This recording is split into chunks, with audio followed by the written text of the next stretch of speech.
Thea, it's already August. Have you prepared your notarial report yet? I'm already working on it, sir.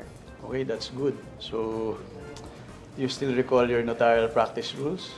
Oo naman, sir. Importante kasi itong mga rules na ito. Well, according sa rules, ang unang kailangan gawin ng isang notary public is i-verify niya kung sino ba talaga yung signatory. Ang signatory, dapat siya yung nagdala ng document dito sa opisina.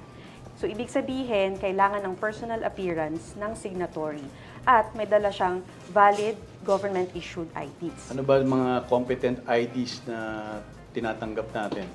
Isa sa mga example is PRC, pangalawa, driver's license, national ID, at saka yung Unified Multipurpose ID. Pero dahil nga recently na-amend itong notarial rules, hindi na tinatanggap ang TIN as competent evidence of identity. Ito yung tax identification ID.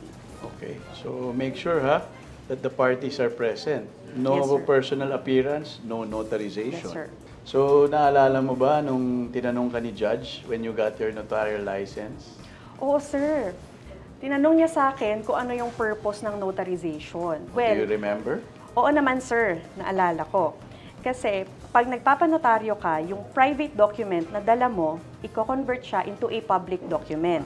At dahil doon sa conversion na to, pag present mo yan sa court bilang ebidensya, hindi na kailangan ng iba pang pruweba ng kanyang due execution at authenticity. Tama. That's good that you remember. This is also our way to identify the parties and to make sure that they're the ones who executed the document. Remember, we're trying to prevent fraud also in the process. And make sure that you keep a copy of the document kasi one copy for us, one copy for the court. Yes, sir. Yung mga pupunta dito, kailangan ng minimum 7 original copies with wet signature.